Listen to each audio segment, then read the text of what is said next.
Hola amigos, gracias por estar acá conmigo.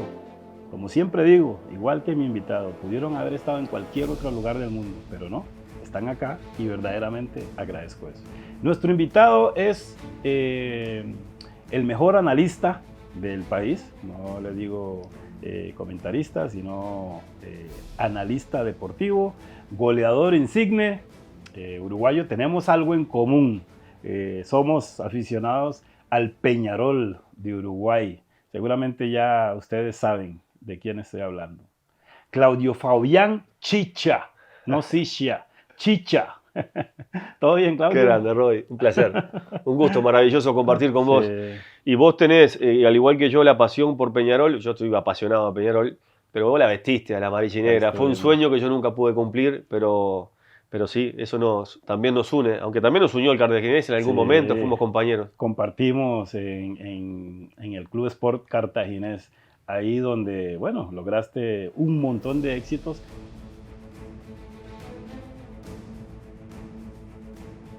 En España, jugaste en Italia, jugaste en Perú, Salvador, Honduras, y acá en Costa Rica jugué unos cuantos años, 4 años. Peñarol, Punta Arenas, Alajuelense y Cartaginés. Así es. Puchi, sí, espectacular, Claudio. Y siempre goleador en todo lado. ¿Sabés qué? No, cuando era muy chico, en juveniles y en infantiles, fui goleador en baby fútbol. Después ya me jugué mucho tiempo como enganche y era más asistidor. Pero después ya en la etapa en primera división, sobre todo cuando el equipo de Liverpool me presta, cuando era muy joven, en el ascenso, fui goleador del ascenso en Uruguay, el primer campeonato, y ahí ya me gustó jugar. ¿Con quién? Con el Salus de Montevideo, equipo de ascenso, y de ahí, producto de ese rendimiento, me fui a jugar a Perú. Las inferiores las haces en Central Español y Liverpool de Montevideo. Liverpool. Sí. Okay. Ahí ya pasé a primera división. Formaste parte de una selección U15 en Uruguay. Sí, de Uruguay, sí. Ajá. Eso fue lo más cerca que estuve de vestir la celeste. Incluso hubo un torneo infantil que éramos menores de 13 años, que fue una de las mayores alegrías de niño, que a uno le queda imborrable eso, ¿no? Fue hace muchos años, pero jugamos como partidos a nivel de selección infantil y eso fue realmente un recuerdo lindo. Claudio, es que mucha gente acá, cuando pasan algún jugador, 17 años, 18 años, a jugar a segunda división, piensan que es un retroceso. Para mí es un crecimiento enorme. Vos jugaste en segunda división en Uruguay. En Uruguay, claro. Y ese crecimiento te sirve después para que te debuten en primera división. Yo ya había debutado, pero era muy joven. Pero al ir a segunda división me da la posibilidad de salir al exterior. Sabés que Uruguay es un país que tenés que emigrar rápido si no jugás en un equipo grande. Máxime en aquella época. Ahora ha cambiado todo, pero el objetivo era trascender e intentar salir del país por ser un fútbol tan exportador, cosa que está pasando ahora un poquito acá, hace de que si no salís rápido o vas a Peñarol o Nacional, equipos grandes, tenés que te expongan ahí. Exacto, para tener más exposición, para también tener un crecimiento económico, que en definitiva también es un medio, esto de la profesión del fútbol, que es tan corta, pero sí jugar en el ascenso, coincido con vos, te da primero el roce. Porque ahí juegas con gente grande. Claro, gente grande, de experiencia, con maña. Experiencia, mañosa. Y agarrás personalidad. Tomás personalidad de juego, también superar que está al lado del alambrado y te están diciendo cosas y aquí y allá. Te das un salto, digamos, integral para el fútbol que es fundamental. Te va formando más o menos, ¿no? Sin lugar a dudas. ¿Cómo llega Claudio Fabián a Costa Rica? Tengo una anécdota que es muy buena. Sabés que yo antes de venir a Costa Rica, 3, 4 años antes, jugué en la Alianza del Salvador. Y cuando estaba en Alianza, mi compañero, que Dios lo tenga en la gloria, Fernando Sosa. Fernando Sosa, que tengo que decir que Hernán, que Dios goce, fue el que me lleva a mí a Peñarol. Ah, mirá, qué bueno. Nos une también eso, mirá. Claro, y me lleva, tenía los contactos, él jugando para Liga Deportiva Alajuelense. Mirá vos. Yo en Limón. Es que Hernán jugó en San Lorenzo de Almagro, tuvo una gran carrera en Bellavista. Jugadorazo. Fue muy buen jugador en Uruguay, después hizo carrera también aquí en Centroamérica. Hizo los contactos y me lleva. Ah, mirá qué bien, mirá qué bien. Sí. Porque Hernán, fuimos compañeros, él ya estaba veterano ahí en Alianza, y él me decía, Claudio, tu estilo de juego, tenés que ir a jugar a Costa Rica. Dice. Esa es la anécdota. tenés que jugar en Costa Rica por el estilo, porque de repente vos tenés algunas condiciones, digamos, que pueden ser compatibles con el fútbol tico. Y las vueltas de la vida, 3, 4 años después, me llama un entrenador, Mario Silva, el gato, que fue quien también me tuvo en juveniles en Liverpool. Él era entrenador de Punta Arenas, Municipal Punta Arenas. En ese momento. Y me dice que había una posibilidad, quería venir a jugar acá. Y yo estaba con Liverpool tratando de meternos en la liguilla pre-Libertadores de América. Pero nos agarró Nacional, nos paseó ese día, nos hizo 4 goles, jugaba el Chino, un equipazo. Recoba. Sí, y le dije, si no clasificamos, puede ser que vaya. Y un 15 de septiembre, no sé cuándo va a salir este programa, pero un 15 de septiembre del 99, mirá qué fecha llegué. Mirá vos. El fecha de la independencia. Hace 25 años pisé por primera vez Costa Rica. Hace ya un cuarto de siglo. Y a partir de ahí escribí la historia futbolística jugando en el Puerto unos meses y después pasé a la Liga. Sí, del Punta Arenas a la Liga. Sí. Por el buen desempeño que fue muy tuviste. fugaz todo, Roy, porque llegué en septiembre, me inscribieron, jugué hasta diciembre, hice unos cuantos goles. Me acuerdo centro de izquierda de Marvin Obando, padre. Padre. Ajá. Iba así, zurdita. La vaca mayor. Me la puso acá. Hice así, me tropecé y fue mi primer gol acá contra el centro que tiraba de banana que tiraba. Cosa Marvin increíble. Era espectacular, ¿no? Y ya Marvin, veterano, ¿eh? Sí. Fue mi primer asistidor, Marvin. Le mando un gran abrazo si está viendo el programa. Sí. Y bueno, era un buen equipo de Punta Arenas que empezamos a levantar y terminamos segundos, terceros en ese torneo de apertura. Y ahí la liga se fija en mí, hace una gestión económica y me compra, por decirlo así. Hay una transacción y paso a la Alajuelense por 2 temporadas. 2 temporadas. Ahí metiste goles también. Me fue bastante bien. El primer año jugué mucho. Y me fue bien a nivel nacional, a nivel Merconorte, UNCAF, unos campeones. Había un equipazo también en la liga. Gran equipo. Sí. Y fui bicampeón nacional. Integré equipos campeones. Las 2 medallas que tengo de campeón es gracias a Liga Deportiva Alajuelense. Por eso es un equipo que también le guardo mucho cariño. Sí, por supuesto. Donde uno pase, queda ese cariño que se le guarda al equipo. Después pasas al Cartaginés. Después el Cartaginés fue, digamos, la etapa profesional y personal más fuerte que me tocó vivir. Porque había una posibilidad de seguir en la liga, pero yo era consciente de que había perdido minutos, protagonismo. El último semestre de la liga me lesioné y había un gran equipo, repito, entonces tenía pocos minutos y yo creía que podía jugar mucho más. Pero claro, en esa lucha que está el ego, está la parte de estás en un equipo muy grande, con posibilidades de otra vez volver a ser campeón. Di el paso de decir, bueno, quiero salir y jugar en otro equipo. El Cartaginés me llamó, se dio la posibilidad, el señor Fernando París era el presidente. Me reuní con él, en 5 minutos arreglé y a partir de ahí hizo un clic mi historia futbolística porque el Cartaginés es como un idilio que viví durante el tiempo que estuve en la institución. Y fue algo maravilloso realmente lo que me pasó. Quiere decir, Claudio, tomaste la decisión porque no querías más minutos. Sí, consideraba de que iba a jugar menos en la liga. Okay. Y también faltaba 1 mes y medio para terminar el campeonato y estaba esa disyuntiva, ¿qué pasará? Digo, no, voy a dar el paso a jugar a un equipo grande, como yo lo considero al Cartaginés, y cambiar un poco de aire y de equipo. Y se dio todo, digamos, Cartaginés me quería. También tengo que agradecerle a Kenneth Paniagua, porque Kenneth me llamó, que habíamos sido compañeros en la liga, y me dice, Claudio, ¿no querés venir a jugar acá al Cartaginés? Le digo, la verdad que me gustaría. Mirá que sí, acá digamos que el entrenador quiere que venga, sí. Así que a Kenneth quiero mandar un abrazo. Era Carlos de Toro. De Toro. Y nada, arreglé en 10 minutos, arreglamos contrato, y fue un contrato que duró un par de años. Y que sobre todo después en rendimiento y en lo que recibí de cariño y lo que viví en el Cartaginés, es algo incomparable. Para mí el mojón futbolístico y también de vida te diría que de las cosas más lindas que me han pasado. Claudio, las comparaciones son odiosas, pero ahora se me vino a la mente lo que significa Claudio Sicha para el Cartaginés, ¿verdad? En cuanto a incidencia deportiva. Es Marcel hoy, Marcel. Sin duda. Hernández. Sí, Marcel Hernández cuando llegó al país, me acuerdo que tenía sus primeros partidos, me tocaba comentar los partidos, analizarlos. Ya al menos yo veía en él un potencial goleador. por la forma de moverse. Después lo que hizo Marcel, la historia que ha escrito en el Cartaginés, sumándole que fue campeón y un jugador insignia. Y creo que sí, que Marcel Hernández está indudablemente entre, no sé si la idolatría, como quieran llamarle, porque yo creo que el tema de idolatría es muy fuerte y eso es un poco el aficionado, la gente que lo dice. Ahora, uno como profesional, creo que Marcel Hernández marcó una huella fuertísima en el Cartaginés, con goles, con rendimiento y sobre todo con el título, la cuarta estrella que todos la celebramos, ¿no? Sí, Claudio, hablemos de ese recuerdo maravilloso.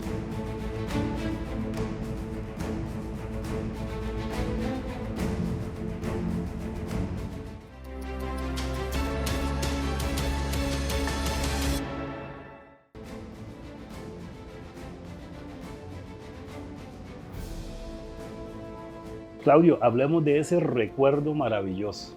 Lógicamente está en el Cartaginés y me imagino que son esos 41. Es más bien esa temporada. Esa temporada que estamos hablando, 2002, 2003. 2003, sí. ¿Verdad?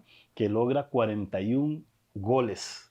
Increíble, Roy, porque digamos, eran 44 fechas, el torneo regular, eran 4 vueltas. Jugué 41, 42 partidos porque tuve lesionado uno, creo, y suspendido un par, por quinta amarilla creo que fue, que me suspendieron. Y fueron casi a gol por partido y hice 21 asistencias. Que si hubiese jugado todos los partidos, hubieses metido 43 goles. Y bueno, yo no sé, porque también en algunos tuve, digamos, triplete, hice 4. Digamos, fue un año redondo, hubo partidos que no convertí, pero le sumaría también un dato que para mí es muy importante, y es que tuve 21 asistencias. Tengo el recorte ahí de Al Día, que ya no existe más, o La Nación, que decía la cantidad de goles y la cantidad de asistencias. Entonces, claro, si vos decís, el equipo hizo como 100 goles y en 60 y tantos participé directamente, la incidencia... Sí, fue algo extraordinario. La verdad que lo recuerdo todo el campeonato, ese grupo de jugadores que había, gran plantel. ¿Quiénes estaban? Bueno, estaba Patti al arco, Patterson. Fernando el equipo que había. Patterson Castro. El Guardi Alfaro era suplente, pero el titular era que después Fernando. Se convertiría Guardi. Después Guardi, con gran trayectoria también, era más joven. Sí. Y te lo digo rápidamente, el mediocampo era, por ejemplo, por darte un mediocampo, era Dani Fonseca de 5, de 8 Cristian Santamaría, el hondureño. De 10 Kenneth Paniagua o Nene Obando, para darte un ejemplo. Con razón metió. Estaba Huguito Madrigal, Huguito el zurdo, Hugo Madrigal, el abogado. Sí, claro. Jugadorazo. Era el plantel. Después Arnold Cruz en saga, estaba el Chino Chan. Hondureño también. Hondureño, Arnold, jugadorazo. El Chinito Chan. Había gente joven también, que Sergio Martínez por banda. Estaba José Pablo Fonseca. JP. Sí, estaba el Pollito también, Brenes por izquierda, haciendo ahí, disputándose el puesto. Había buenos jugadores en cada posición, entonces claro, había una competencia muy buena. Arriba el enano Alan Oviedo, gran jugador, Diego Aguilar, que era muy joven. Varios jugadores que ahora se me van, pero había un gran equipo. Atín Rupert, que entraba y los desarmaba. Atín con esa velocidad, muy jovencito. Sí. No, había un gran plantel que tuvimos una buena performance. Salimos segundos, terceros.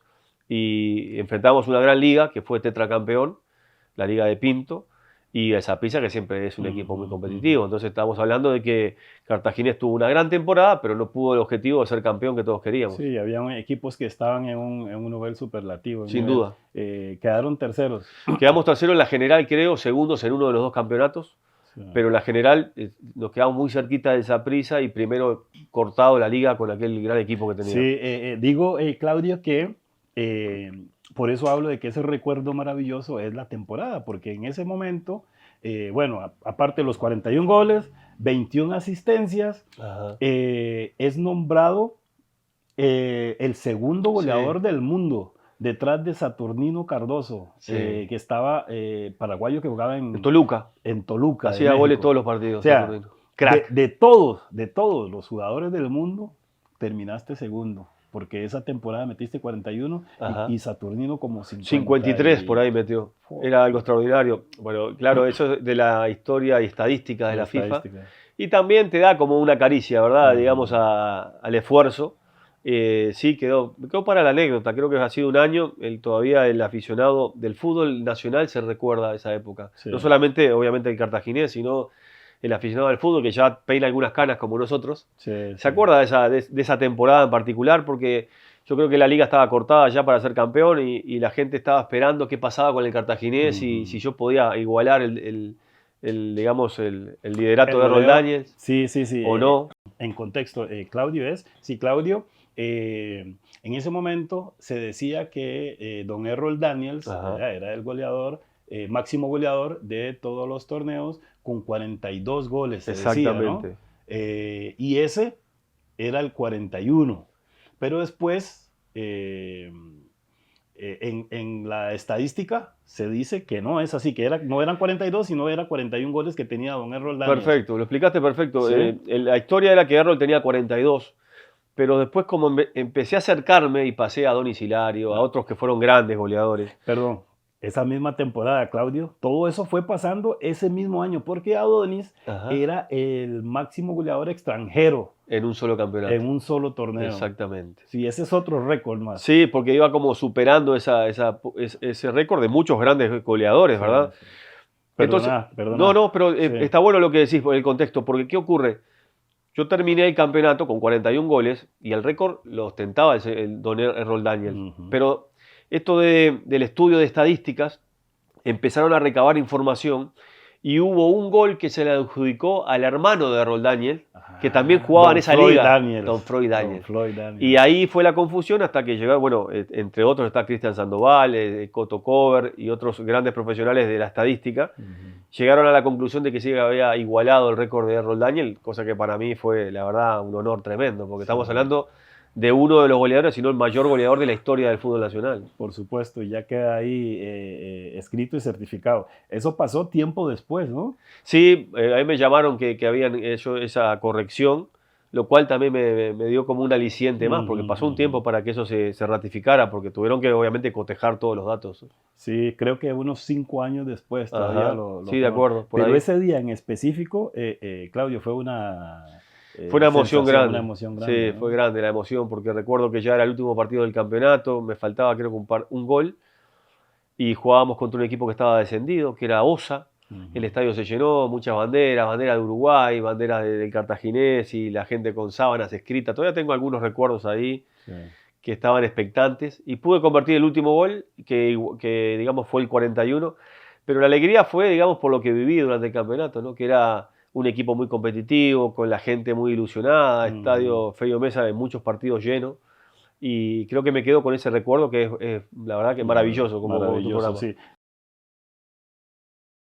¿Había cuadrangular o no, era torneo largo, pero era apertura, clausura. Sí, el que ganaba. Se ganaba el campeón de un lado, el campeón del otro, pero creo que la Alajuelense, en ese torneo en particular, creo que la ganó corrido. Ganó el primer torneo y el segundo, si no me equivoco. Pero sí, se jugaban 44 fechas y después había un campeón total. Si en el apertura era uno el que lo lograba y en la clausura otro, después había una gran final. Así se jugaba. Sí, fue una temporada completa, rompiendo el récord del extranjero, del mejor extranjero. También, sí. Rompiendo el récord, quitándoselo a Donis Hilario, brasileño, que había metido creo que unos 26 goles. Por ahí anduvo, sí. Máximo. Empata a don Errol Daniels, líder de asistencias. Sí. No, solamente faltó el torneo, ¿no? Faltó el campeonato. Pero bueno, después la alegría vino 20 años más tarde, pero sí, digamos, a nivel del aficionado que tiene ya más edad, del Cartaginés se acuerda mucho de ese equipo, porque fue un equipo que le dio alegrías en ese campeonato, como hubo otros también, hasta que vino la cuarta estrella que nos dio también la tranquilidad de ser campeones después de 80 años, ¿no? Sí. Claudio, y hoy estás incursionando en el tema, hablábamos de la capacidad que tiene de análisis, porque no es lo mismo narrar, comentar un partido que analizarlo y a veces explicarle a la gente cosas que por tu vivencia, por tu conocimiento, de repente la gente no la tiene muy clara, ¿no? Sí, bueno, la verdad que fue algo que no esperaba que surgiera, pero ya cumplí 10 años en TD+, por ejemplo, digamos como analista, como comentarista, 10 años de televisión, ya llevo 4 años y medio en radio, y fue algo que no esperaba. A mí me gustaba el hecho de participar así en una entrevista, conversar de fútbol. Somos muy futboleros de toda la vida y hemos mamado fútbol de chiquito, que los padres, los tíos, todo el mundo habla de fútbol y como que al ser un país también futbolero y después dedicarte al deporte del fútbol, ser profesional, como que te da mucha herramienta. Pero no creí que iba a ser como mi modus vivendi. Hoy por hoy te puedo decir de que soy un profesional de la comunicación, por decirlo así. Trato de seguir creciendo, instruyéndome. Y conforme pasaban las temporadas, me di cuenta que podía tener al menos un espacio. También, digamos que el periodismo me dio ese espacio para yo venir de otro lado e intentar, no como periodista, pero sí como analista, intentar tener mi espacio. Me lo otorgaron, lo acepté, lo fui transitando y en ese camino estoy, Roy, en un camino que la verdad que me llena mucho, porque estoy todo el día rodeado de fútbol, viendo fútbol y tratando de cada vez intentando, interpretando lo mejor. Sí, esa preparación y esa capacidad te la da, lógicamente, lo vivido, pero sobre todo la preparación, ¿verdad? Porque Sí. también sos director técnico, entonces te facilita analizar los partidos, ¿no? Sí, tener el curso de haber ejercido como entrenador te ayuda, seguir leyendo muchas cosas, digamos, tenés que estar como ayornándote, actualizándote, como se dice, para saber dónde están las tendencias, por qué pasa una cosa u otra, y también entender un lenguaje que quizás en términos técnicos al aficionado no le llega tanto porque son muy técnicos, entonces hay que hacer una transformación para intentar, en pocas palabras, específicas, concretas, explicar lo que uno va observando del partido. Sí, con poquito. Claudio, bueno, uno ha vivido ciertas cosas internacionalmente que uno quisiera como tropicalizar, como traer acá y decir, ¿por qué acá no se hacen ciertas cosas? En Uruguay, por ejemplo, los exmundialistas tienen ciertas consideraciones, ¿verdad? Que pueden entrar a cualquier estadio libre. Yo digo que esas cosas podrían darse acá, ¿no? Usted que lo vivió, que lo palpó, que sabe que eso se puede dar y que no es...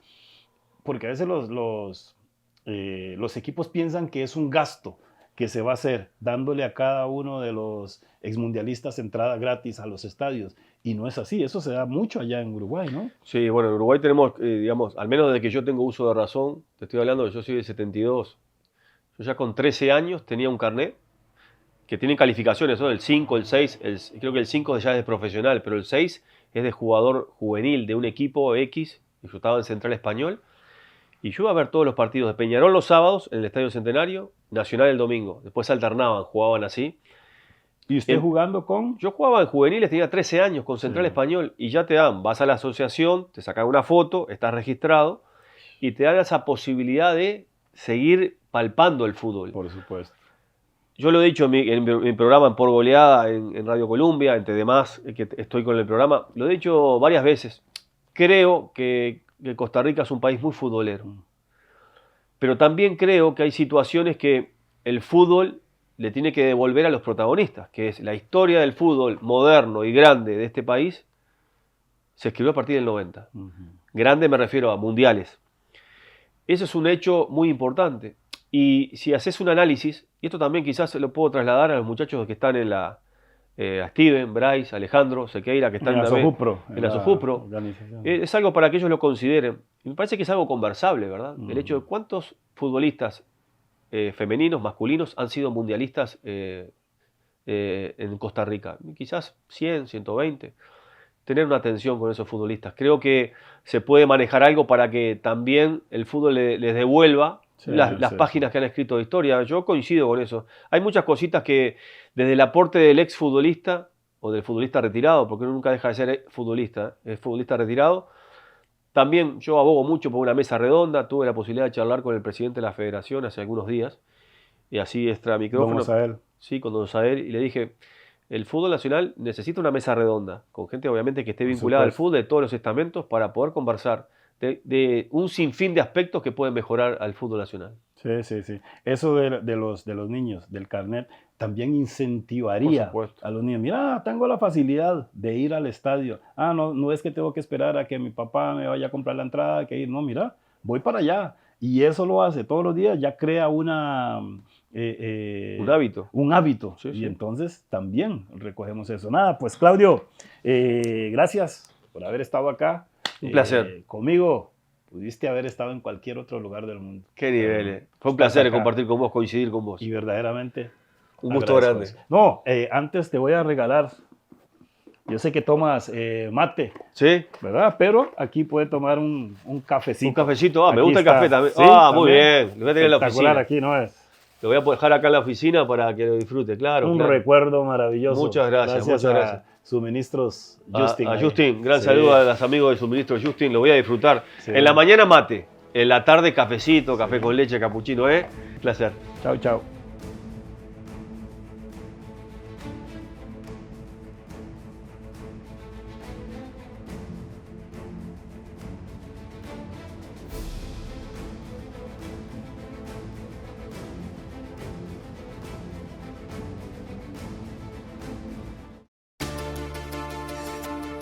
Hablemos de ese recuerdo maravilloso. 10 lindísimo, o sea, esa sensación es sabrosísima, usted lo sabe.